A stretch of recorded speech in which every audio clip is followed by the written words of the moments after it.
Assalamualaikum warahmatullahi wabarakatuh. Selamat pagi pemirsa Trans 7.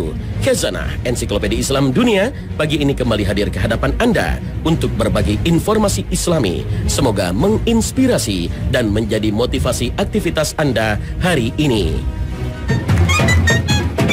Pemirsa Khazanah, banyak anggapan dalam masyarakat muslim bahwa bangsa Israel adalah bangsa paling mulia. Tak mungkin dapat dikalahkan karena memang telah ditakdirkan Allah Subhanahu wa Ta'ala. Apakah memang demikian? Memang ada beberapa ayat yang menyebutkan bahwa Allah lebih mengunggulkan Bani Israel dibandingkan yang lain. Di antaranya firman Allah, "Hai Bani Israel, ingatlah akan nikmatku yang telah aku anugerahkan kepadamu, dan ingatlah pula bahwasannya aku telah melebihkan kalian atas segala umat." Al-Quran Surah Al-Baqarah ayat 47. Jika dipahami sepintas lalu, memang ayat ini seolah-olah membenarkan anggapan banyak orang akan kehebatan bangsa Israel, sehingga menganggap wajar jika Israel menjadi negara maju dan tak akan ada yang dapat mengunggulinya. Ini pemahaman yang tidak benar. Imam At-Tabari menjelaskan kelebihan yang Allah berikan kepada Bani Israel ini berlaku bagi para pendahulu Bani Israel. Bangsa Israel terdahulu, bukan sekarang, disebabkan mereka banyak yang menjadi ulama, memahami Taurat dan menjadi pengikut setia Nabi Musa dan para nabi lainnya. Artinya kelebihan dan keutamaan ini yang melebihi umat lain itu berlaku di zaman itu. Bahkan Imam At-Tabari menegaskan keistimewaan itu telah berakhir. Bahkan Allah Subhanahu wa Ta'ala kemudian memberikan kelebihan dan keistimewaan pada umat muslim melebihi umat lain, termasuk bangsa Israel. Nabi SAW bersabda, "Kalian umat muslim menyempurnakan 70 umat. Kalian umat terbaik dan yang paling mulia di hadapan Allah." Hadis riwayat Ahmad dan Tirmidzi. Informasi ini disampaikan dari Nabi SAW bahwa Bani Israel tidak lebih mulia dibandingkan umat Muhammad SAW. Ayat-ayat Al-Quran yang menyebutkan tentang keunggulan bangsa Israel atas bangsa lain tidak ada hubungannya dengan kehebatan Israel dan negara Israel yang saat ini dianggap sebagai negara maju tanpa tanding.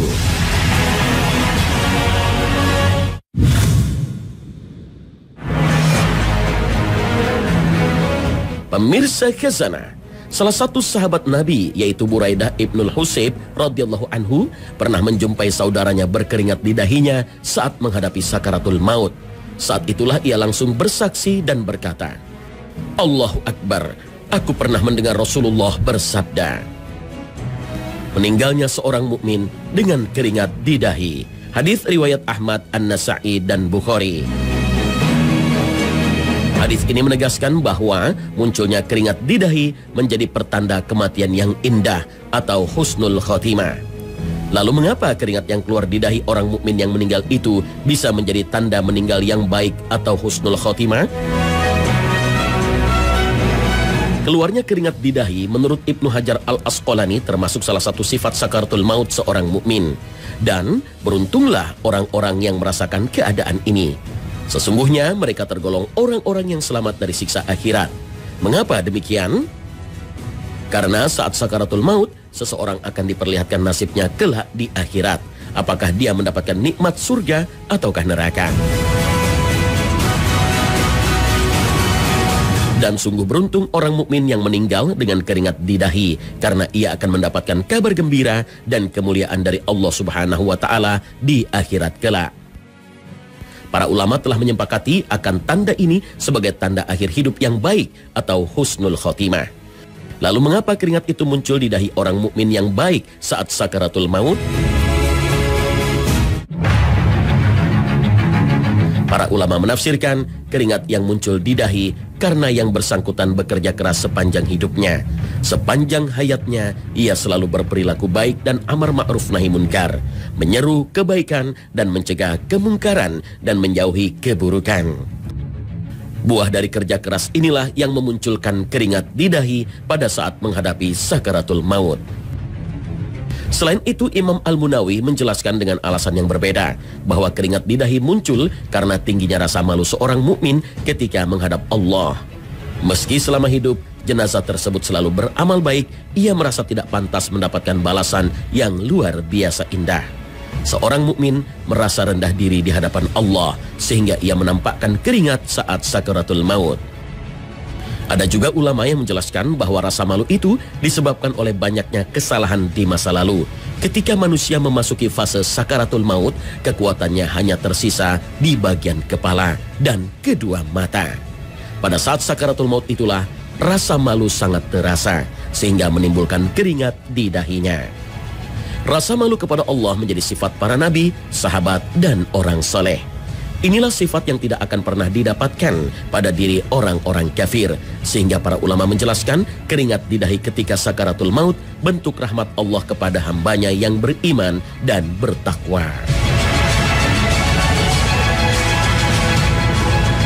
Menurut seorang ulama besar dari generasi tabi'in, Ibnu Sirin, bahwa keluarnya keringat di dahi seorang mukmin saat sakaratul maut memang menjadi tanda husnul khotimah. Akan tetapi keringat itu muncul karena penderitaan yang dialami sang jenazah di saat sakaratul maut. Penderitaan yang ia alami ini menjadi penghapus dosa-dosa yang tersisa. Sehingga ketika ruh dicabut dari jasad akan bersih dan terbebas dari dosa. Hal ini berdasarkan penjelasan salah seorang sahabat Nabi, Ibnu Mas'ud radhiyallahu anhu. Sesungguhnya seorang mukmin yang tersisa dosa-dosanya dibalas ketika menjelang meninggal dunia sehingga dahinya berkeringat.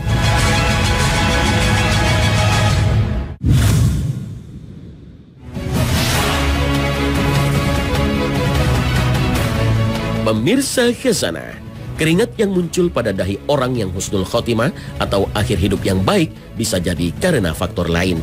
Faktor yang tak kalah penting yang dihadapi seseorang menjelang kematiannya adalah godaan setan.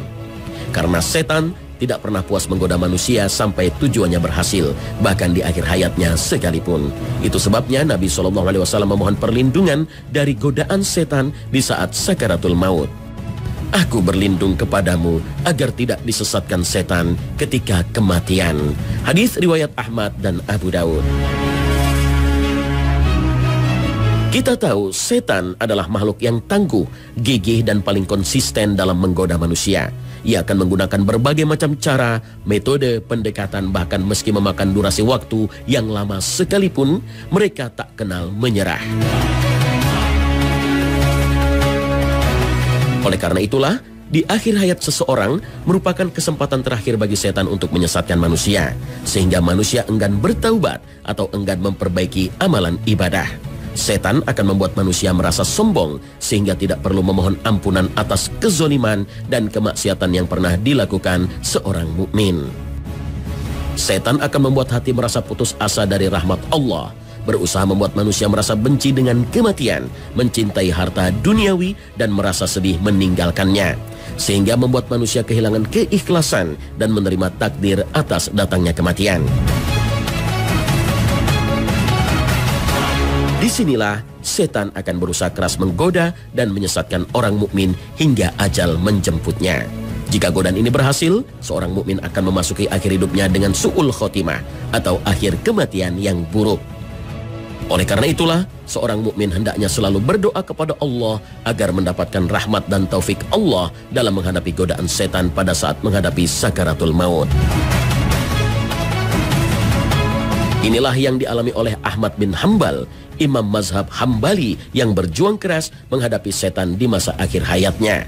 Peristiwa ini dituturkan putranya sendiri, Abdullah bin Ahmad. Ketika ayahnya berada di fase sakaratul maut, saat itu ayahnya berkata, "Tidak, menjauh, tidak, menjauh." Perkataan ini terus diulang oleh Imam Ahmad beberapa kali hingga keluar keringat di dahi serta seluruh muka beliau. Sehingga sang putra bertanya, "Wahai ayahanda, apa yang engkau lihat?" Lalu beliau menjawab, "Sesungguhnya setan berdiri di sampingku sambil menggigit jarinya. Dia mengatakan, 'Wahai Ahmad, aku tidak sanggup menyesatkan.' Lalu aku berkata, 'Tidak, masih jauh. Tidak, masih jauh.'" Kisah ini menunjukkan bentuk godaan setan dikala sakaratul maut. Setan berdusta dan mengaku tak mampu menyesatkan Imam Ahmad. Tujuannya agar timbul rasa ujub atau membanggakan diri di hati Imam Ahmad. Setan menggoda untuk menumbuhkan rasa bangga atas kehebatan dan kesempurnaan amal selama hidup.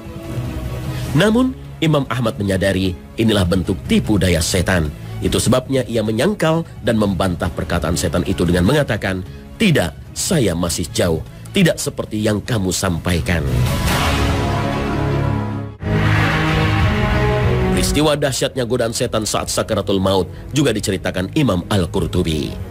Saat seorang ulama di Mesir bernama Abu Ja'far Ahmad bin Muhammad sedang mengalami sakaratul maut, ada yang berusaha mentalkin atau menuntun membaca syahadat. Tapi sang ulama berkata, "Tidak, tidak." Ternyata apa yang diucapkan bukan berarti menolak ucapan syahadat, tapi ia tengah menghadapi godaan dari dua setan yang berada di kanan dan kirinya.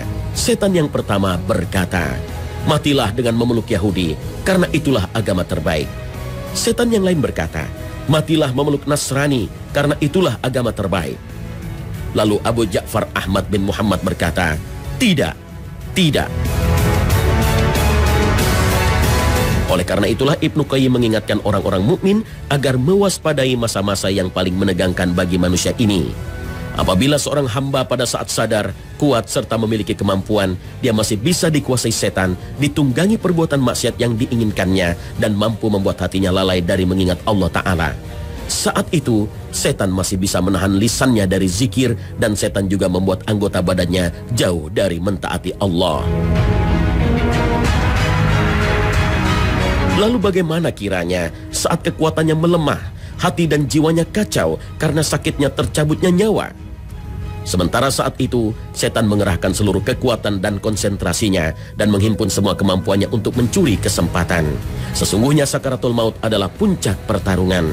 Saat itu hadir setan yang terkuat, sementara orang yang tengah menghadapi sakaratul maut dalam kondisi paling lemah. Oleh karena itulah, Nabi SAW mengajarkan pada kita doa agar kita sanggup menghadapi godaan setan, bahkan di akhir hidup kita. Allahumma inni a'udzubika minal harami wa taraddi wal hadmi wal ghammi wal hariqi wal gharqi wa a'udzubika ay yatakhabbatani syaitanu indal mauti wa an uqtala fi sabilika mudbiran wa a'udzubika an amuta ladighan. Ya Allah, sungguh aku berlindung kepadamu dari pikun, terjatuh dari ketinggian, keruntuhan bangunan, kedukaan, kebakaran, dan tenggelam. Aku berlindung kepadamu dari penyesatan setan saat kematian, terbunuh dalam kondisi murtad, dan aku berlindung kepadamu dari mati karena tersengat binatang berbisa. Hadis riwayat An-Nasa'i dan Abu Daud.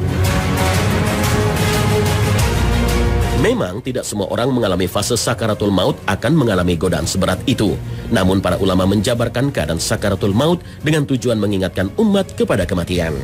Salah satu sahabat Ibnu Umar radhiyallahu anhu pernah bersama Rasulullah sallallahu alaihi wasallam. Lalu seorang Ansor mendatangi beliau dan bertanya, "Wahai Rasulullah, mukmin manakah yang paling baik?" Beliau menjawab, "Yang paling baik akhlaknya." Kemudian orang Ansor itu kembali bertanya, "Lalu mukmin manakah yang paling cerdas?" Lalu Rasul sallallahu alaihi wasallam bersabda, "Yang paling banyak mengingat kematian dan yang paling baik dalam mempersiapkan diri untuk alam berikutnya. Itulah mereka yang paling cerdas." Hadis riwayat Ibnu Majah. Dengan demikian, mengingat kematian adalah salah satu bentuk ibadah, karena termasuk salah satu perintah Nabi Muhammad SAW. Itu sebabnya Nabi SAW mengingatkan kita dalam sabdanya, "Ingatlah kematian dalam solatmu, karena jika seseorang mengingat mati dalam solatnya, maka ia akan memperbagus solatnya. Solatlah seperti solat orang yang tidak menyangka bahwa ia masih punya kesempatan melakukan solat yang lainnya. Hati-hatilah dengan perkara yang kelak malah engkau meminta uzur karena tidak bisa memenuhinya." Hadis riwayat Ad-Dailami.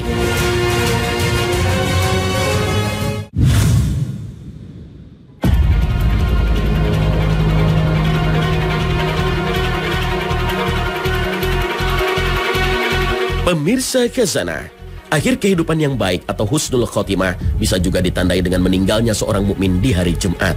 Nabi SAW bersabda, "Setiap muslim yang meninggal pada hari atau malam Jumat pasti akan Allah lindungi dari siksa kubur."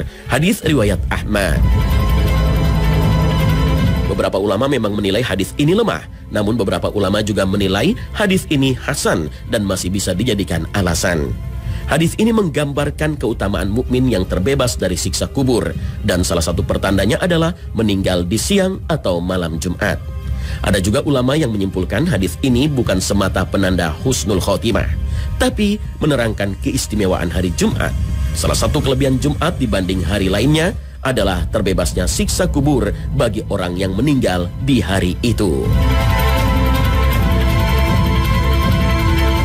Beberapa ulama telah merangkum hadis-hadis yang menunjukkan tanda-tanda husnul khotimah atau akhir kehidupan yang baik. Yang menjadi pokok utama husnul khotimah adalah tauhidnya. Nabi Muhammad SAW bersabda, barang siapa yang akhir ucapan dari hidupnya adalah La ilaha illallah, pasti masuk surga. Hadis riwayat Abu Daud. Sebagian masyarakat ada yang beranggapan bau harum ketika mengurus jenazah menjadi pertanda husnul khotimah atau akhir yang baik. Apakah anggapan ini benar adanya? Nah pemirsa, jangan kemana-mana. Khazanah akan segera kembali sesaat lagi.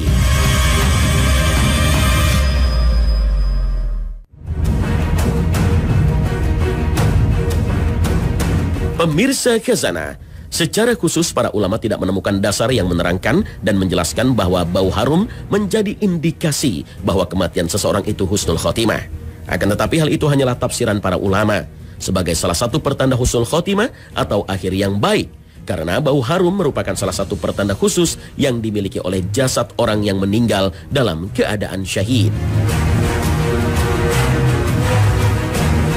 Kesan baik orang-orang terhadap seorang yang meninggal dunia bisa juga menjadi penanda husnul khotimah atau akhir yang baik bagi seseorang. Inilah yang disampaikan Nabi SAW kepada kita sebagaimana diriwayatkan Tirmizi. Ketika itu Nabi SAW pernah melewati jenazah. Saat itu beliau mendengar pujian orang-orang sekitar terhadap sang jenazah. Kemudian Nabi SAW bersabda, pasti masuk surga. Kemudian Nabi bersabda kepada para sahabatnya, kalian adalah para saksi Allah di muka bumi ini. Hadis riwayat Tirmizi.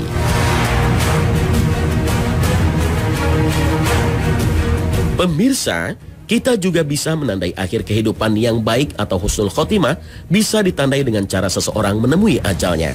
Misalnya, seorang mukmin yang meninggal saat ia tengah beribadah. Rasulullah SAW bersabda, siapa yang menyatakan la ilaha illallah, ikhlas mengharap wajah Allah, dan dia akhiri hidupnya dengan ikrar ini, maka dia masuk surga. Siapa yang berpuasa dengan ikhlas mengharap wajah Allah dan dia akhiri hidupnya dengan puasa ini, maka dia masuk surga. Siapa yang sedekah dengan ikhlas mengharap wajah Allah dan dia akhiri hidupnya dengan sedekah ini, maka dia masuk surga. Hadis riwayat Ahmad. Meninggal dunia ketika beramal soleh dan beribadah adalah puncak kenikmatan hidup. Saat wukuf di Arafah pada musim haji, ada orang yang jatuh terpelanting dari unta tunggangannya hingga lehernya patah. Lalu Nabi SAW bersabda, mandikan dia dengan air dan bidara, jangan dikasih wewangian dan jangan ditutupi kepalanya, karena Allah akan membangkitkannya pada hari kiamat dalam kondisi membaca talbiyah. Hadis riwayat Bukhari dan Muslim. Setiap mukmin pasti mengharapkan husnul khotimah, akhir yang baik dalam hidupnya. Tentunya hal ini tak hanya harapan saja, tapi perlu diwujudkan dalam tindakan yang konkret. Karena siapapun kita tidak tahu kapan, di mana, dan bagaimana ajal menjemput. Allah Subhanahu wa Ta'ala berfirman, dan bersegeralah kamu kepada ampunan dari Tuhanmu dan kepada surga yang luasnya seluas langit dan bumi yang disediakan untuk orang-orang yang bertakwa. Al-Quran Surah Ali Imran ayat 133. Wallahu a'lam.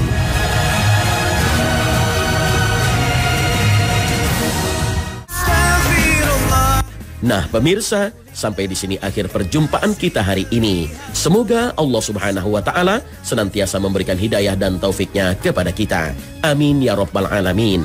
Terima kasih atas perhatian Anda. Wassalamualaikum warahmatullahi wabarakatuh.